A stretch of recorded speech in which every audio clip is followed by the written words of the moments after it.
The galaxy had known peace for 2,000 years. 47 different alien species lived together under one set of rules, managed by something called the Galactic Concordat. These rules kept everyone safe. The most important rule was simple: never attack another species' military ships without warning. Break that rule, and face the combined anger of 46 other civilizations.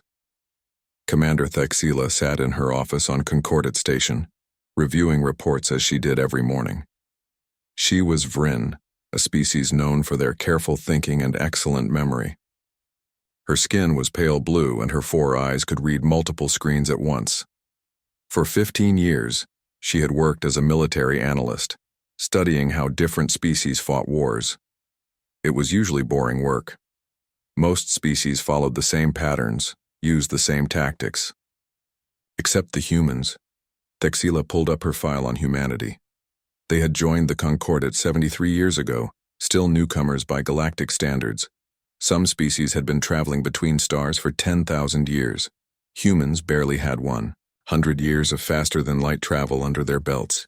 Their fleet was small, only 300 ships. Not impressive compared to the Korvax Dominion's 2,000 vessels, or the Shadari Collective's 1,500 warships. Human technology was average. Their weapons were decent, but not special. Their shields were standard Concordat-grade equipment that anyone could buy, but something about human ships bothered Thexila. She had studied the designs carefully. Every system had a backup. Every backup had another backup. Human vessels carried more spare parts than any other species. Their training manuals included scenarios that seemed impossible. What happens if you lose main power, backup power, and your bridge crew at the same time? Most species would say that ship was finished. Humans had a procedure for it. She made notes in her report. Humans designed for worst-case scenarios that other species considered too unlikely to bother planning for. Her communicator buzzed. It was her supervisor, Director Meltas. Thexila, we have a situation developing in the Deneb sector. Report to Conference Room 7 immediately. She arrived to find 12 other analysts already watching a holographic display. It showed the Deneb sector, a region of space where 5 different species had overlapping trade routes. Lately, there had been tension between humans and the Korvax Dominion. The Korvax were a proud species. They had powerful military forces and controlled significant territory. They looked almost like Earth's dinosaurs, with scaled skin and sharp teeth, standing 8 feet tall. For months, they had complained that human merchant ships were taking too much business in the Deneb trade corridor. The Concordat mediation failed, Director Melthas explained. His species looked like walking trees, and he spoke slowly. The Korvax rejected the compromise. They claim humans are deliberately undercutting their shipping prices. Are they? Another analyst asked. Human merchant vessels are simply more efficient, Melthas replied. They use less crew and more automation. Their prices are lower because their costs are lower. It's fair competition. Thexila watched the display with growing concern. She saw Korvax military ships gathering near the trade corridor. Too many ships for a routine patrol. Sir, this looks like... The display suddenly lit up with alerts. Red emergency signals flooded the screen. Someone gasped. 3 human cargo vessels had just been destroyed.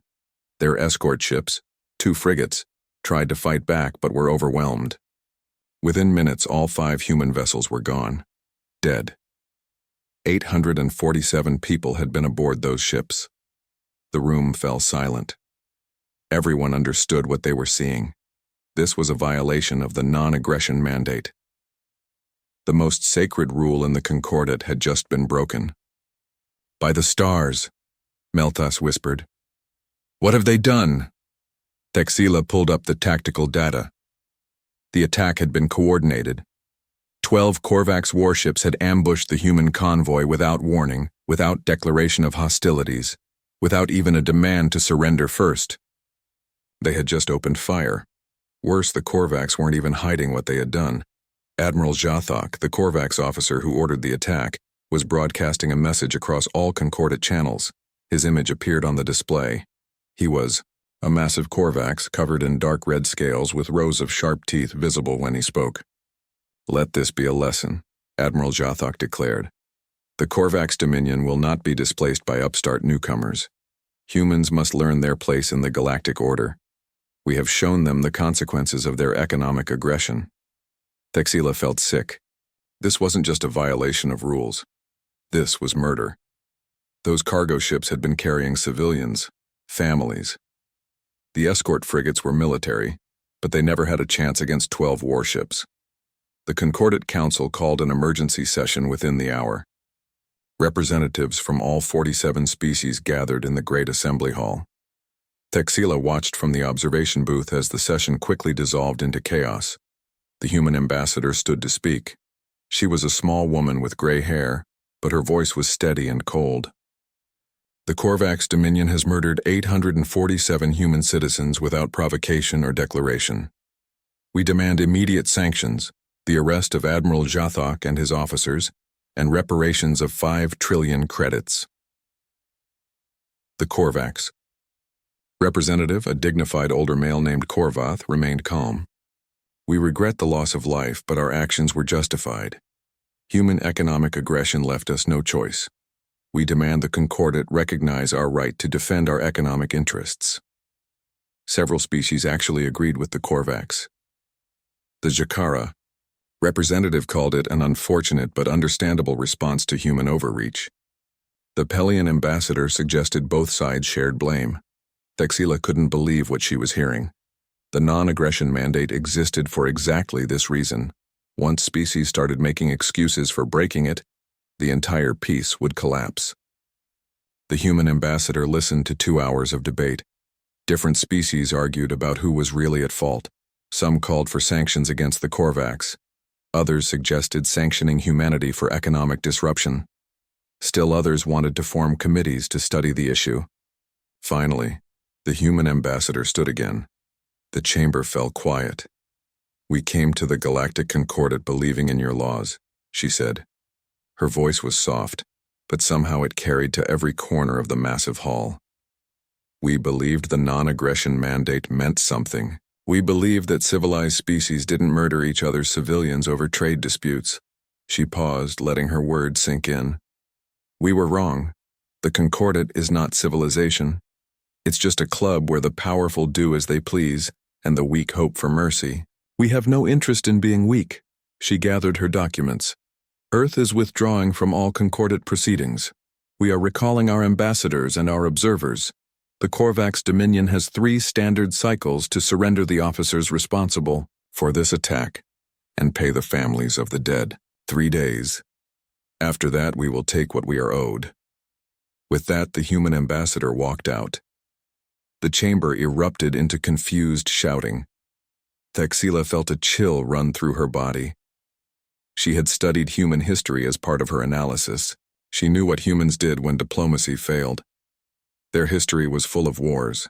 Terrible, devastating wars. Wars that consumed entire continents.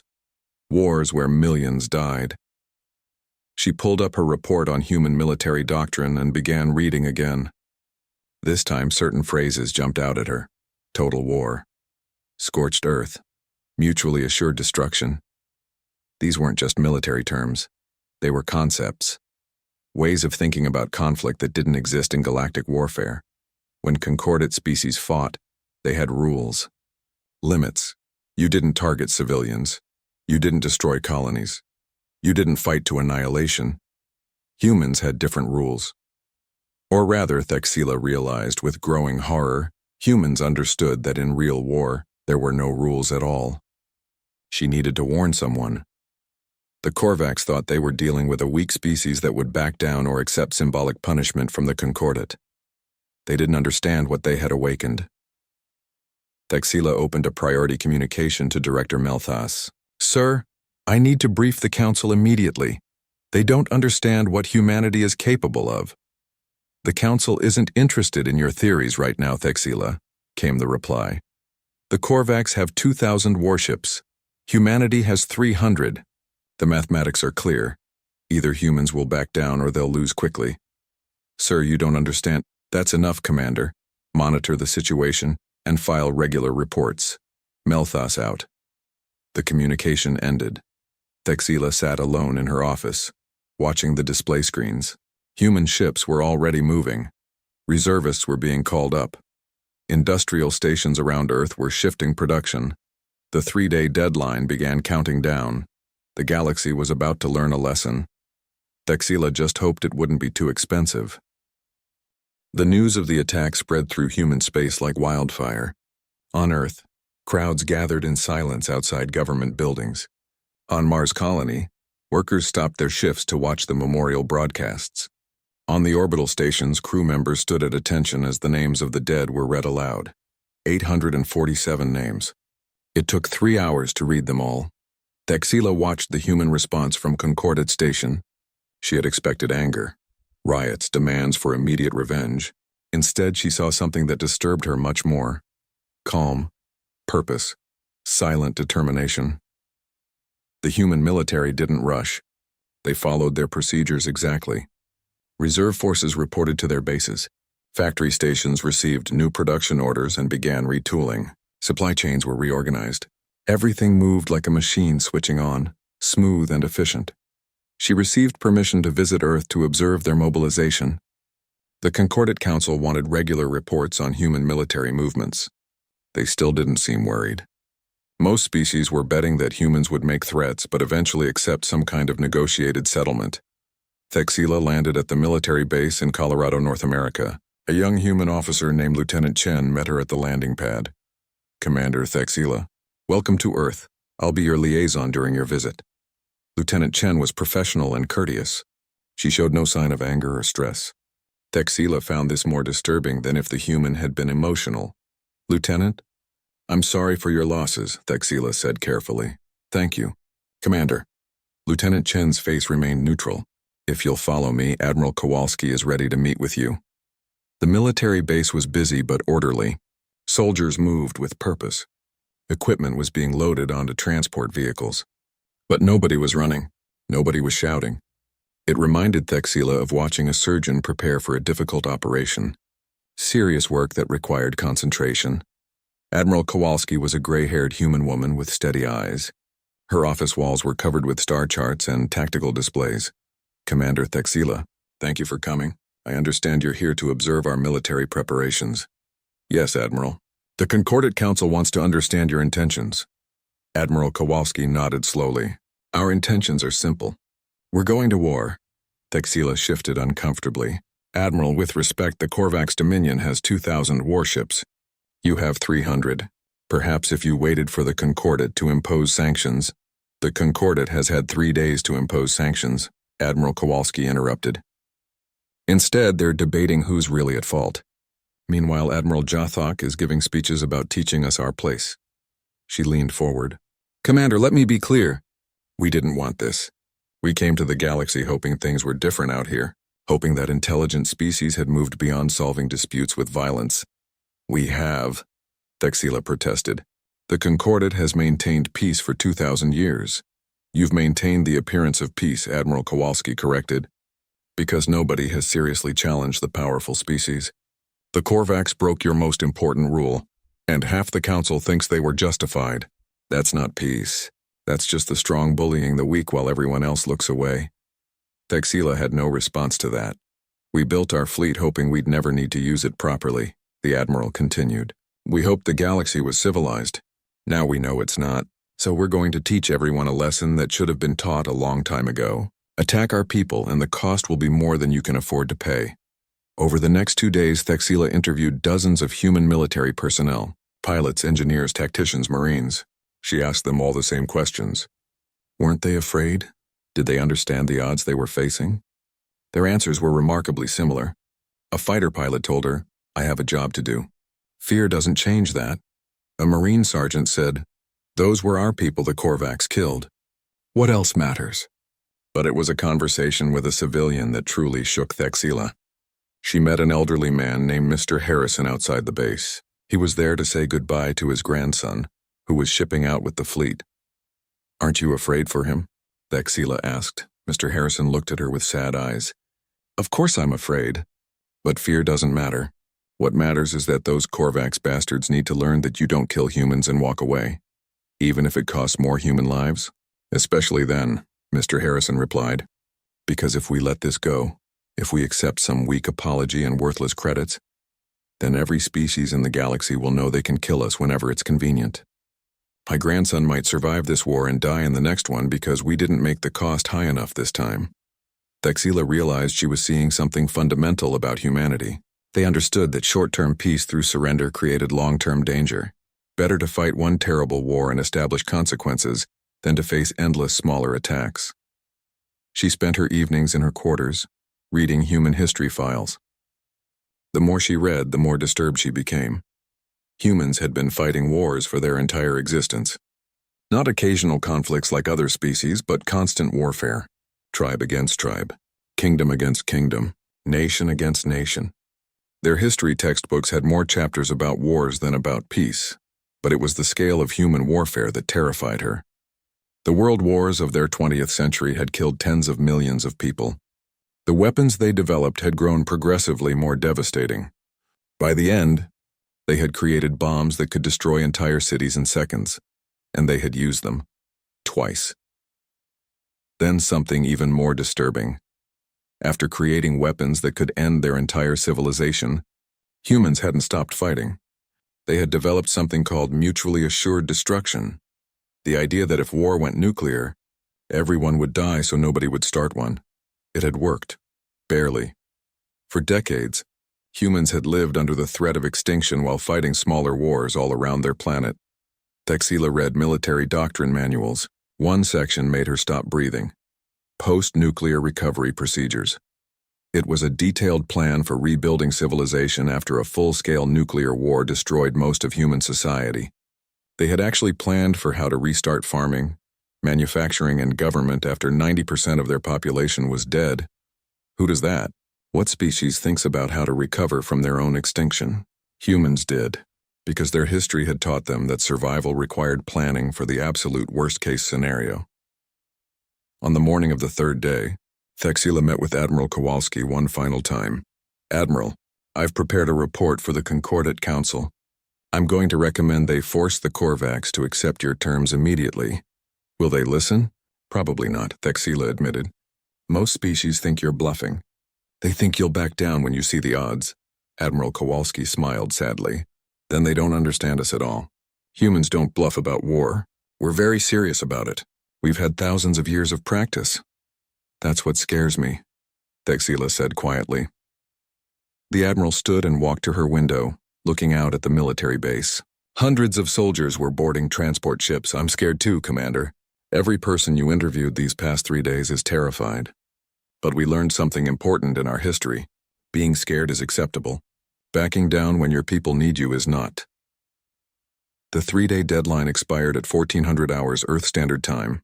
Admiral Jathok held a press conference, broadcast across the Concordat. He stood proud and defiant. The humans think they can threaten the Korvax Dominion? Let them come. We will crush their pathetic fleet and show the galaxy what happens to species that forget their place. 6 hours later, every human military vessel jumped into hyperspace simultaneously. 300 ships. Destination: Korvax space. Thexila returned to Concordat Station and filed her report. It was 40 pages long, filled with analysis and historical data. Her conclusion was stark. Humanity is about to demonstrate military capabilities that the Concordat has never encountered. They fight wars differently than us. They accept costs we cannot imagine. They plan for scenarios we consider impossible. If the Korvax Dominion doesn't surrender immediately, this will not be a war. It will be an extinction event. Director Melthus read her report and filed it away. The Concordat Council was too busy arguing about trade regulations to care about one analyst's warnings. On her observation screen, Thexila watched the human fleet's trajectory. They were heading directly for Thalkson, a major Korvax border system defended by 600 warships. The humans were outnumbered 2-1. By every tactical analysis, they should retreat or be destroyed. Thexila had a terrible feeling that tactical analysis was about to become meaningless. The human fleet emerged from hyperspace at the edge of the Thalkson system at 600 hours. 300 vessels against 600 Korvax defenders. The entire galaxy was watching through sensor feeds and communication relays. On Concordat Station, Thexila stood in the observation center with 50 other analysts. The tactical display showed both fleets clearly. The Korvax ships were already moving into formation, a standard defensive sphere around the massive shipyard that orbited Thalxin Prime. "They're really doing it," someone whispered. "The humans are actually attacking." Director Melthas watched the display with his usual calm expression. "This will be over quickly. The humans will lose perhaps 50 ships and then retreat. A bloody nose to satisfy their pride, then negotiations can begin." Thexila said nothing. She had learned to recognize the feeling in her stomach. It was the same feeling she got when reviewing human military history. The sense that something terrible was about to happen. The Korvax fleet commander opened a communication channel. His image appeared on screens across the galaxy. "Human vessels, you are trespassing in Korvax space. Retreat immediately or be destroyed. This is your only warning." The human response came from Admiral Chen, commanding the Earth Defense Fleet carrier Indomitable. "Korvax fleet, you murdered 847 human citizens. We are here to collect what you owe. Surrender Admiral Jathok and his officers or we will take them." The Korvax commander actually laughed. "You come with 300 ships against our 600 and make demands? Humans truly are as stupid as Admiral Jathok claimed." "Then let's find out," Admiral Chen replied calmly. The human fleet split into 3 groups and accelerated toward the Korvax defensive sphere. Every military analyst watching recognized the formation. It was a standard assault pattern, taught at every academy in the galaxy. But then the humans did something strange. The middle group, about 80 ships, suddenly changed course. Instead of attacking the defensive line, they dove beneath the orbital plane and began a high-speed run directly toward the shipyard. "What are they doing?" someone asked. "That's suicide. They'll be caught in crossfire from above and below." The Korvax fleet repositioned to intercept, exactly as the humans had expected. The 2 outer human groups suddenly accelerated, slamming into the Korvax defensive line at points that were now weakly defended. Thexila watched in horror as the battle began. Human ships fought like nothing she had ever seen. They didn't try to dodge or maintain formation. They charged straight into the Korvax lines, accepting devastating hits to their shields and armor. A human destroyer took direct hits from 3 Korvax cruisers. Its shields collapsed, armor plating vaporized, but the ship kept coming, all weapons firing. It rammed the nearest Korvax cruiser at full speed. Both ships exploded in a ball of fire. "They're ramming," Melthas said in disbelief. "They're deliberately ramming enemy vessels, not all of them." But enough. Human captains calculated their ship's remaining combat effectiveness in seconds. If they were too damaged to continue fighting effectively, they stopped being careful. They became weapons themselves. The middle group reached the shipyard. Korvax defense platforms opened fire, destroying 12 human ships in the first salvo. The remaining vessels scattered and began targeting construction bays, dry docks, and supply depots. A human frigate, burning and venting atmosphere, crashed into a construction bay at full speed. The bay collapsed, destroying 2 half-built Korvax warships. The frigate captain broadcast a final message. "Target neutralized." Good luck to the fleet. The battle lasted 4 hours. When it ended, the tactical display told a brutal story. Korvax losses: 300 ships destroyed or too damaged to fight. The shipyard was a burning wreck, useless for years. Human losses: 89 ships destroyed. Another 47 damaged but still operational. The Korvax had won. Technically, they still had 300 combat-ready ships in the system. The humans were retreating, but nobody in the observation center cheered. They all understood what they had just witnessed. 3-1, Thexila said quietly. The humans traded at nearly 3-1 against a superior force.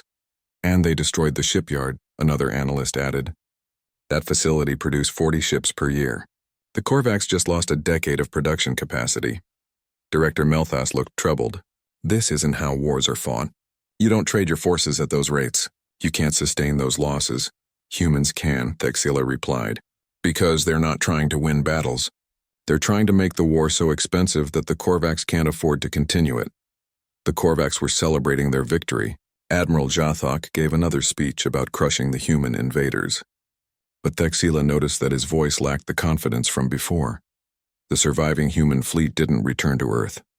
Instead, they jumped to another Korvax system, Veltara, 6 light-years away. They emerged near a major communication hub and 3 orbital defense platforms. This time there were only 200 Korvax defenders. They expected another pitched battle. Instead, the humans attacked the platforms and the communication hub, ignored the defending fleet, and jumped away within 30 minutes. They lost 12 ships. They destroyed critical infrastructure worth billions of credits. Then they jumped again, and again. Over the next week, the human fleet hit 6 different Korvax systems. They never stayed to fight a prolonged battle. They struck infrastructure, accepted losses, and moved on. Communication arrays, power stations, fuel depots, sensor networks, the pattern became clear. Humans weren't fighting a conventional war. They were fighting a war of economic destruction. Every target they hit was something the Korvax needed to maintain their military. And humans were willing to trade their ships to destroy those targets. On Concordat Station, emergency council sessions ran day and night. Species representatives argued about what to do. Some demanded intervention to stop the humans. Others insisted the Korvax brought this on themselves. The Jakara ambassador stood to speak. His species looked like giant insects, and his voice clicked and buzzed. The humans are violating the laws of warfare. They target civilian infrastructure. They use suicide tactics. They must be stopped. The human ambassador, who had returned for this session, rose to respond. We target infrastructure, not civilians. We give evacuation warnings before every strike. As for suicide tactics, she paused. We call it sacrifice. Our people volunteer for these missions. They choose to give their lives to protect humanity from species that think they can murder us without consequence. A Pelian representative spoke next. But the casualties, your losses are unsustainable. That's for us to decide, the human ambassador replied coldly. We have 3 billion people. We can afford the losses.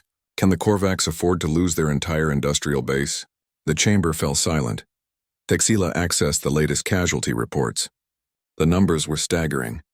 In 8 days of fighting, humans had lost 173 ships, nearly 60% of their fleet. But the Korvax had lost 500 ships and 7 major industrial facilities. Their military production had effectively stopped. Their communication network was in shambles. Supply lines were disrupted and the humans weren't stopping.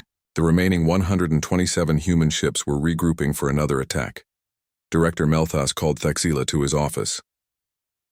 I read your report again, he said quietly. The one I filed away. You were right. About all of it. We need to stop this, Thexila replied. Before it goes even further. The Korvax won't surrender. Admiral Jathok is calling the humans cowards for not fighting a proper battle. He doesn't understand that the humans are fighting exactly the way they intend to. Thexila pulled up a tactical projection. Sir, if this continues for another month, the Korvax Dominion will be crippled. They'll lose their ability to maintain an interstellar civilization. The humans are literally dismantling them piece by piece. And if we try to intervene, Thexila had thought about that. Then we become the enemy. And we'd better be prepared for the humans to treat us the same way they're treating the Korvax. Melthas looked old and tired. We created the non-aggression mandate to prevent this exact scenario. We never imagined someone would violate it. And we never imagined a species that would respond this way. The humans imagined it, Thexila said. They've lived through it dozens of times in their own history. They know exactly what they're doing. That night, Thexila reviewed footage from the Thalxan battle again. She watched human ships die. She listened to their final transmissions. Professional. Calm. Almost mechanical. One message stood out. A captain whose ship was burning and losing containment around the reactor. This is Captain Martinez of the frigate Valiant. Reactor containment failing, no escape. Remaining crew of 7 have volunteered to stay aboard. We're targeting the command cruiser at coordinates marked. It's been an honor to serve. Tell our families we did our duty. Martinez out. The ship had accelerated directly into a Korvax command cruiser. Both vessels were destroyed instantly. 57 Korvax died. 7 humans died. The humans considered it a good trade. What kind of species does this, Thexila wondered. What kind of people face death this calmly for others they'll never meet? She realized she knew the answer. A species that had been doing it for thousands of years. 3 weeks into the war, the situation had become a nightmare for everyone involved. The Korvax Dominion had lost 40% of their fleet and most of their industrial capacity. But humanity's fleet was down to 127 operational ships. By every reasonable calculation, the Korvax should still win through pure numbers. Then humanity changed tactics again. The human fleet appeared over Korval 4, a Korvax colony world with 8 million inhabitants. Defense platforms moved to intercept. Everyone expected another lightning strike at military targets. Instead, the humans broadcast a message on all frequencies. Attention residents of Korvala 4. You have 12 hours to evacuate the following facilities. The transmission included a list of power plants, water treatment centers, food production complexes, and manufacturing facilities. These targets will be destroyed in 12 hours. Evacuation shuttles will not be fired upon. This is your only warning. The galaxy watched in shock as human ships simply waited in orbit. Korvax civilians scrambled to evacuate the listed facilities. True to their word, human vessels held fire as evacuation shuttles launched. Exactly 12 hours later, human ships opened fire. Precision strikes turned the listed facilities into rubble. Not one shot hit a residential area, not one civilian casualty. But Korval 4 could no longer support its population. 8 million Korvax needed to be relocated. The human fleet jumped away before the Korvax military could respond. The same pattern repeated at 3 more colony worlds over the next week.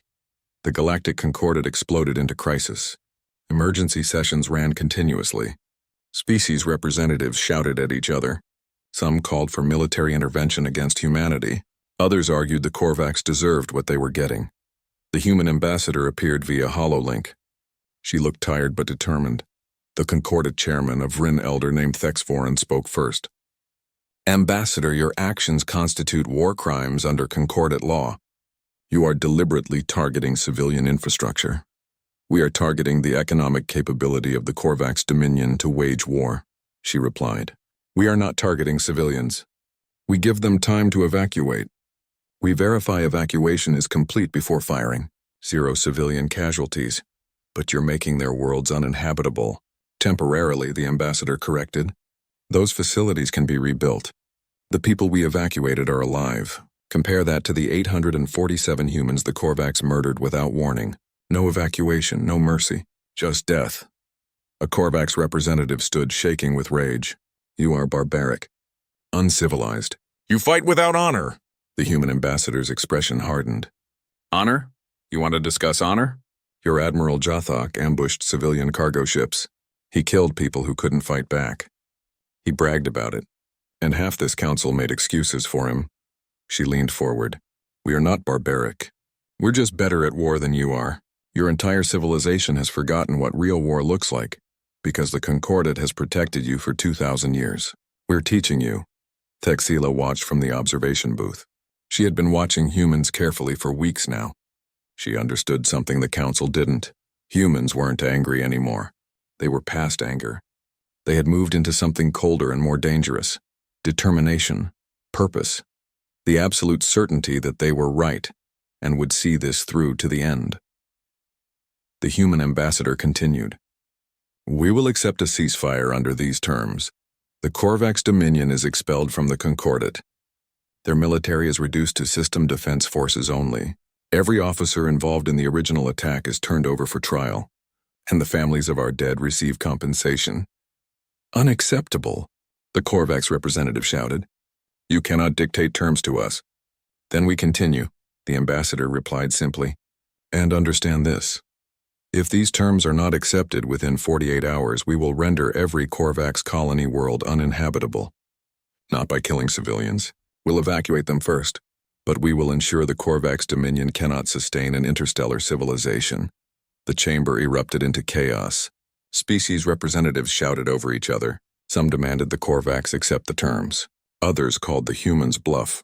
But Thexila knew it wasn't a bluff. She had spent weeks studying humanity. They were completely serious. The human ambassador disconnected. The council session dissolved into angry arguments. Thexila received an unusual request. The human ambassador wanted to meet with her privately. They arranged to meet in a neutral section of the station. The ambassador looked exhausted up close. Her name was Ambassador Wei, and she had clearly not slept properly in days. Commander Thexila, I've read your reports on human military capabilities. You're one of the few people in the Concordat who actually understands us. I'm trying to, Thexila replied. But I still have questions. Why are you doing this? You've lost so much already. Why not accept a negotiated peace? Ambassador Wei sat down heavily.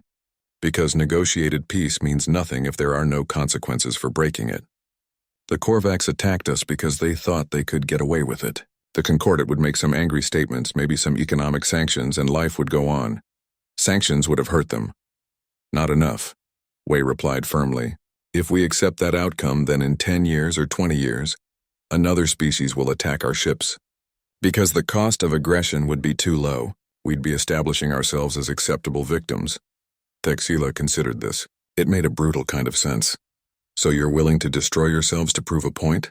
We're willing to pay whatever price necessary to ensure our survival long-term, Wei corrected. Yes, we're losing ships and people. Yes, it hurts. But do you know what would hurt more? Watching our children die in future wars because we taught the galaxy that humans were easy targets. The ambassador pulled up data on her tablet.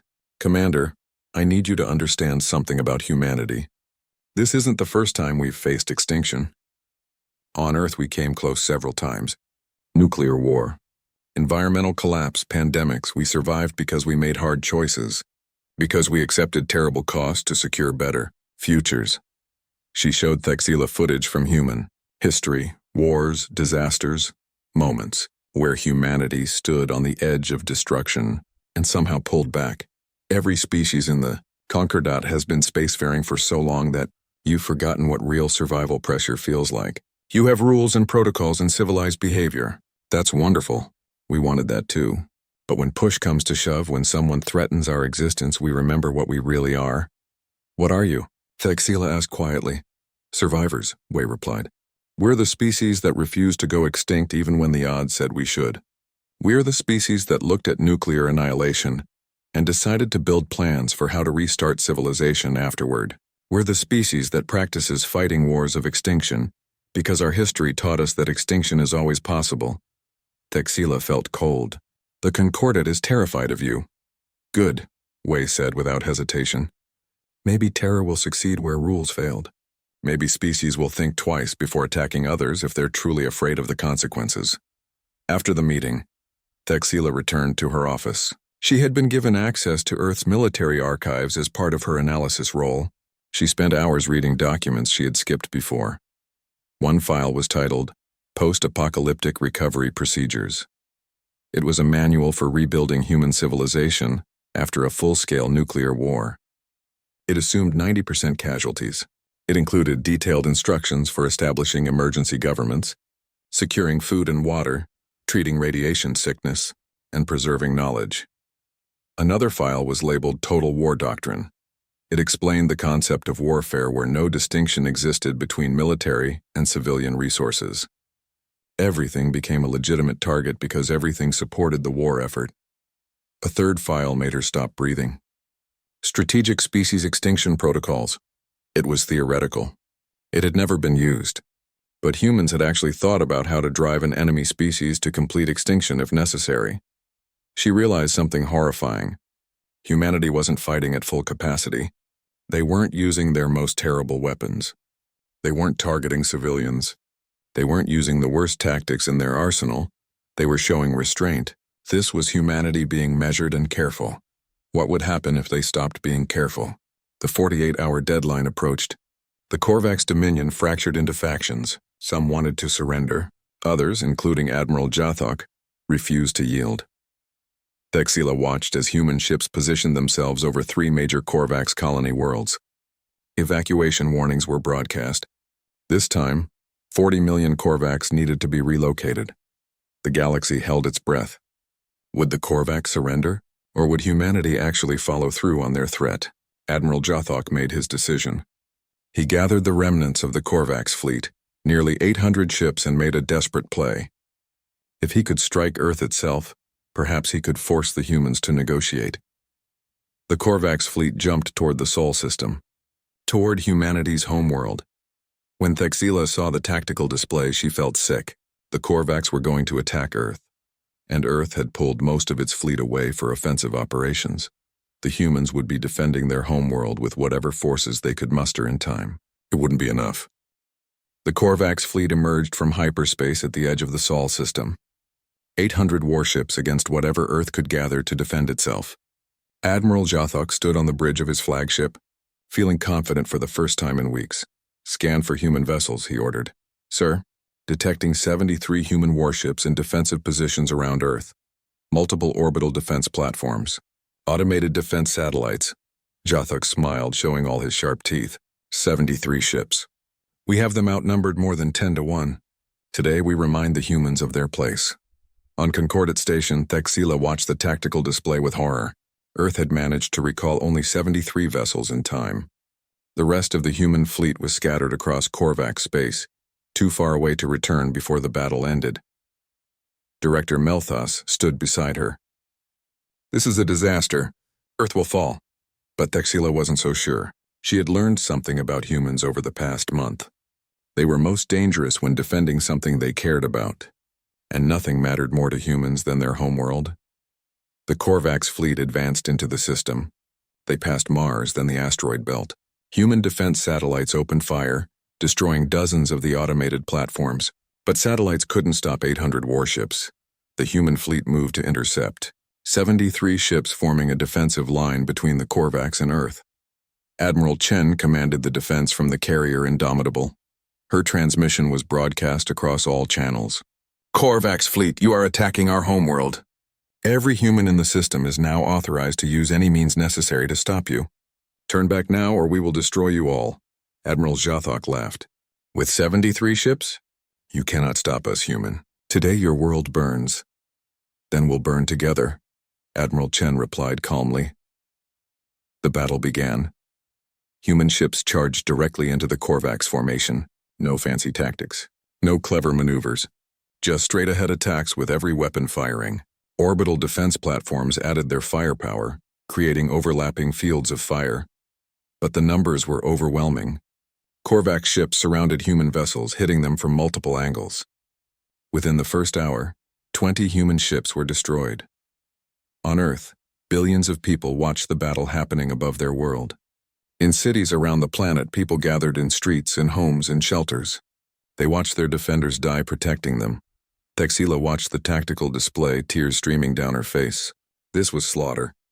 The humans were fighting brilliantly, but mathematics was mathematics. They couldn't win. Then something changed.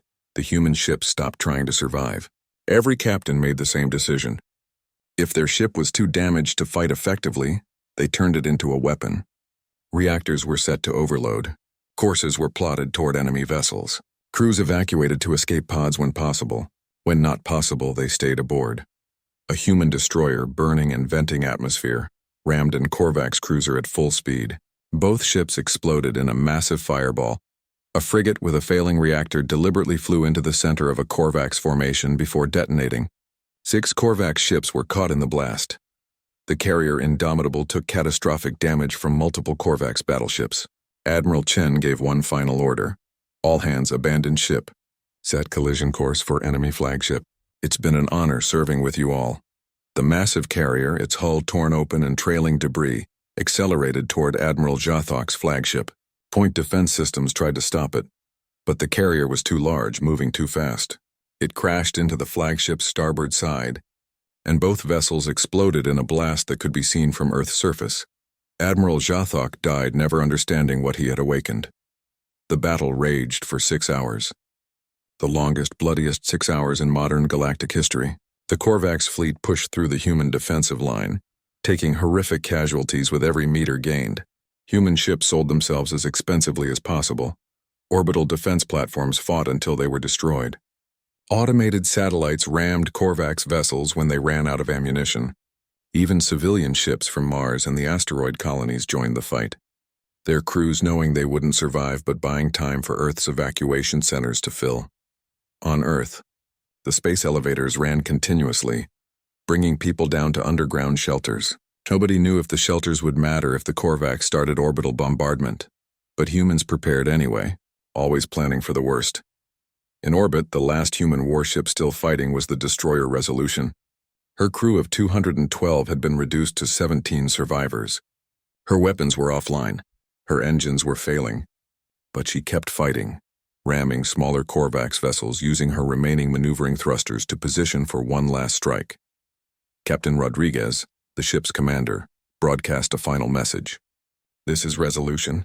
We're going for the command cruiser at Mark 7-3. Tell Earth we did our duty. Tell our families we love them." Resolution out. The destroyer's reactor went critical. She accelerated toward a Korvax command cruiser and detonated.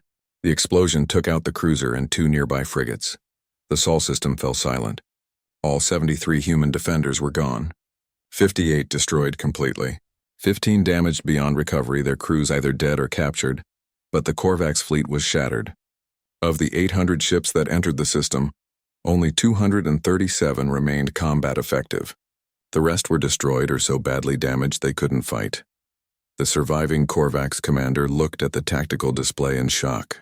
They had lost 563 ships, over 70% casualties. To destroy 73 defenders, on Earth orbital defense platforms were gone. The fleet was destroyed. Nearly 1 million humans had died in the defense, military, and civilian. The planet was defenseless, but the Korvax fleet was in no condition to press the attack. Ships were damaged. Crews were exhausted and traumatized. They had never seen anyone fight like the humans fought. They had never faced an enemy willing to turn every ship into a weapon. The surviving Korvax commander made a decision. He ordered the fleet to withdraw. As the Korvax vessels limped out of the Sol system, something unexpected happened. The rest of the human fleet scattered across Korvax space received word of the battle. 127 ships immediately abandoned their positions and jumped toward Korvax Prime, the Dominion's homeworld. They arrived to find minimal defenses. Most of the Korvax military had died in the Sol system or in previous battles. The human fleet surrounded Korvax Prime and broadcast a simple message: "Surrender now, or we start firing on your homeworld." On Korvax Prime, the civilian government had watched the Battle of Earth. They had seen 800 warships reduced to 237. They had seen humans fight with a ferocity that defied comprehension. They understood that if they didn't surrender, the humans would actually bombard their homeworld, and nobody would stop them. The Galactic Concordat couldn't intervene fast enough. No ally would risk facing human wrath. The Korvax government surrendered unconditionally. The war was over. The aftermath was grim. Humanity had started with 300 ships. They ended with 69 operational vessels. The Korvax had lost 80% of their military and most of their industrial capacity. 4.3 million humans were dead. 15 million Korvax had died in the fighting. The Galactic Concordat convened to address the war's end. The Korvax Dominion was expelled from the Concordat. Their military was restricted to system defense forces. Officers involved in the original attack were turned over for trial, but the real change was deeper. The non-aggression mandate was reinforced with automated enforcement systems. Any ship attacking another species' vessels without declaration would be targeted by Concordat defense forces automatically. More importantly, a new understanding spread through the galaxy. Humanity was no longer seen as a minor species. They were seen as the species that had fought the Korvax Dominion to near extinction despite being outnumbered and outgunned. Thexila's report on human military capabilities became required, reading at military academies across the galaxy. Her conclusion was studied carefully. Humans are not the strongest species, nor the smartest, nor the most advanced.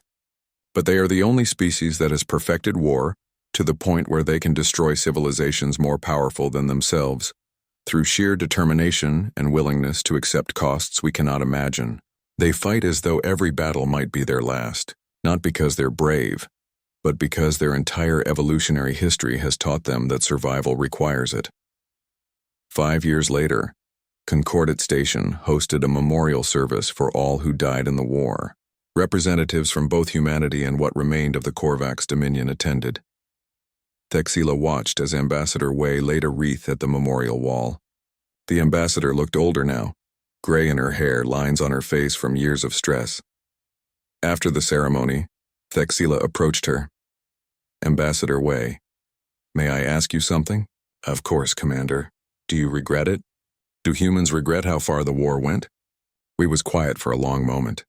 Every day, every single day, we didn't want this. We built our fleet and prayed we'd never need to show the galaxy what humans can do when pushed too far. But the Korvax forced you to. Yes. And now everyone knows.